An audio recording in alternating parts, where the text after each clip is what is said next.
आज हम बात करेंगे कहानी में पात्र चयन कैसे किया जाए। हम सब जानते हैं कि किसी भी कहानी में जो पात्र होते हैं, जो उसके कैरेक्टर होते हैं, वो बहुत महत्वपूर्ण भूमिका अदा करते हैं।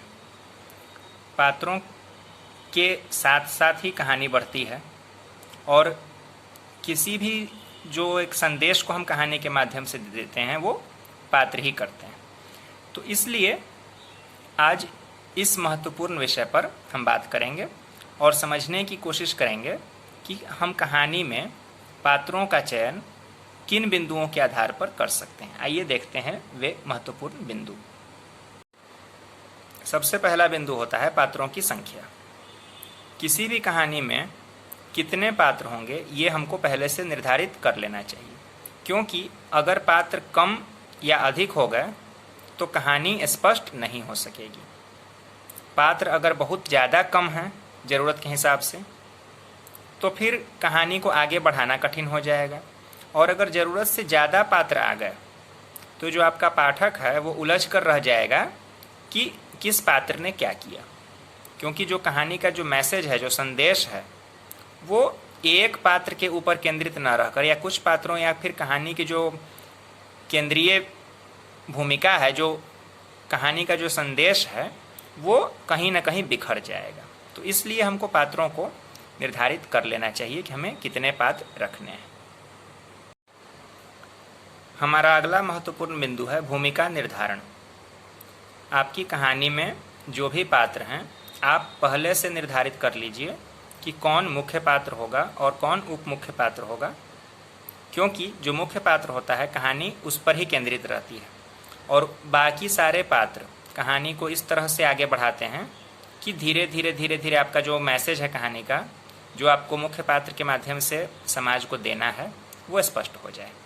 तो अगर ऐसा नहीं हो पाया, क्योंकि कभी कभी ऐसा हो जाता है कि जो मुख्य पात्र होता है कहानी का वो एक तरफ हो जाता है और कोई दूसरा पात्र किसी कहानी के किसी हिस्से को एक तरफ खींच लेता है, तो इसमें जो पाठक है वो भ्रमित हो जाता है कि आखिर कहानी जिस तरफ जा रही थी तो एक बीच से एक अलग रास्ता उसने कैसे पकड़ लिया।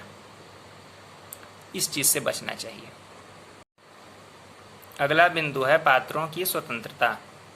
इस पर ध्यान दीजिएगा विशेष रूप से।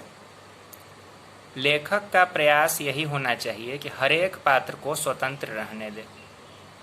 अगर आप किसी पात्र में खुद को देखने लगे और वो कहानी का मुख्य पात्र नहीं है तो आप कहानी के संदेश के साथ कहीं ना कहीं अन्याय कर देंगे, क्योंकि जो आपकी कहानी का मुख्य पात्र है उसके माध्यम से आप जो संदेश देना चाहते हैं, अगर किसी और पात्र में आपने खुद को देख लिया तो आप कहीं ना कहीं उस पात्र को प्रमुखता दे देंगे और उस मुख्य पात्र पर उसको हावी कर देंगे।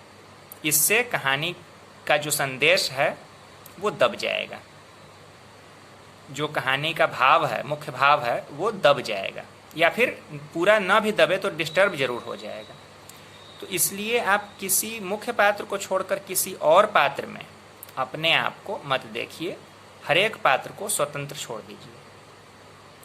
हाँ, कभी ऐसा हो सकता है कि आपने किसी जगह पर खुद को रख लिया तो वो अलग बात है, वो कहानी की परिस्थिति पर निर्भर करता है, लेकिन बार बार ऐसा करना ठीक नहीं होता है। अगर आप खुद को किसी पात्र में देख रहे हैं तो सावधान रहिए कि कहीं आप पक्षपात न कर दें। कहानी की जो भावना है, कहानी की जो आत्मा है, उसके साथ कहीं पक्षपात न हो जाए। इस बिंदु पर विशेषकर युवा लेखक ध्यान दें। देखिए, कहानी लिखते समय होता ये है कि हर लेखक के मन में एक कल्पना की दुनिया चल रही होती है। सीधी सी बात है, ऐसा होगा ही, क्योंकि कल्पना नहीं रहेगी तो कहानी कहाँ से बनेगी। तो एक कल्पना की दुनिया चल रही होती है, और जो युवा लेखक हैं वे क्या करते हैं, उत्साह में या फिर अपनी जो उनकी लिखने की एक स्वतंत्रता है उसमें आकर वो ऐसा कर बैठते हैं कि जो पात्र है ना उसको वो एक अलग दुनिया में ले जाते हैं, जो कि वास्तविकता से दूर हो जाता है। अगर आप किसी विशेष कारण, जैसे किसी फिल्म के लिए कहानी लिख रहे हैं किसी सीरियल के लिए कहानी लिख रहे हैं, तो वो तो एक अलग स्थिति है कि वहाँ पर कुछ भी हो सकता है। लेकिन जब हम साहित्यिक ढंग से कोई कहानी को लिखते हैं तो उसमें पात्रों का ज़मीन से जुड़ा हुआ होना जरूरी है। कुछ ऐसा दिखाने से बचिए जो कि लोगों को पच ही ना पाए, खुद आपको भी ना पचे, और जो आपके पाठक जो उस कहानी को पढ़ेंगे उनको पचे ही नहीं कि अरे भाई ऐसा कैसे हो गया, इस पात्र ने ये काम कैसे कर दिया, ये तो समाज में होता ही नहीं है। ठीक है, आप कुछ नया करवा सकते हैं, पात्रों से आप नया कुछ कराएंगे, मैं नया करने से आपको रोक नहीं रहा हूँ, लेकिन नया करने के चक्कर में कुछ ऐसा मत कर दीजिए जो कि पढ़ने वाले को पच ही ना सके। वो आपकी परिस्थिति के ऊपर निर्भर करता है। ठीक है। पात्रों का व्यक्तित्व, ये हमारा 5वां बिंदु है जिस पर आपको ध्यान देना है। हर एक पात्र का एक व्यक्तित्व होगा किसी भी कहानी में, सीधी सी बात है। वो व्यक्तित्व कैसा होगा, इसके लिए आपको उस पात्र के अंदर जाकर देखना पड़ेगा, आपको उस पात्र में रहकर जीना पड़ेगा। यहाँ पात्र की जगह पर मैं खुद को देखने की बात नहीं कर रहा हूँ। आपको उस जो स्वतंत्र आपका पात्र है वो कब क्या कर सकता है, ये आपको उसके अंदर जाकर देखना होता है। ये चीज़ बहुत महत्वपूर्ण है। आपकी कहानी में चाहे वो मुख्य पात्र हो या उप मुख्य पात्र हो, आपको उसके अंदर जाकर उसको समझना पड़ेगा, उसको तैयार करना पड़ेगा, और आप उसके व्यक्तित्व में ढल जाएं तो सबसे अच्छा है। क्योंकि वो पात्र, जैसे कोई इंसान होता है, वो कब क्या करता है ये उसके व्यक्तित्व पर निर्भर करता है। तो वैसे ही आपको अपने पात्रों के साथ ध्यान रखना है। इसका एक आसान तरीका मैं आपको बताना चाहता हूँ कि वो होता है कि आप अपनी कहानी में जिस तरह का पात्र रख रहे हैं, आप अपने आसपास देखिए। आपकी कहानी का जो पात्र है, जितने भी पात्र हैं, हर एक पात्र आप अपने आसपास देखिए। आपको उन्हीं पात्रों की तरह का कोई ना कोई व्यक्ति जरूर मिल जाएगा जिसको आप जानते होंगे। अगर हर पात्र की तरह कोई व्यक्ति न भी मिला तो कई पात्र की तरह व्यक्ति जरूर मिल जाएंगे, क्योंकि बहुत ज़्यादा पात्र तो किसी कहानी में होते नहीं हैं, 4, 5, 6, 7, अधिकतम 10।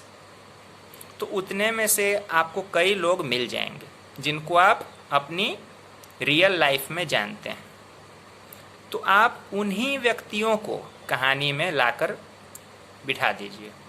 इससे क्या होगा ना कि आपके वो पात्र बिल्कुल रियल हो जाएंगे, क्योंकि आप उन लोगों को जानते हैं, वो कब क्या करते हैं, क्या कर सकते हैं, आपको अंदाज है। तो अगर आपने उन्हीं पात्रों को अपनी कहानी में लाकर रख लिया तो वो बिल्कुल एक रियल टच मिलेगा कहानी को। जो भी आप संवाद लिखेंगे या फिर उनसे जो काम करवाएंगे वो बिल्कुल रियल लगेगा। तो ये कुछ बिंदु हैं जिनके जरिए आप लोग अपनी कहानी में पात्रों को अच्छे ढंग से रख सकते हैं और उनकी भूमिका को निभाने में उनकी सहायता कर सकते हैं।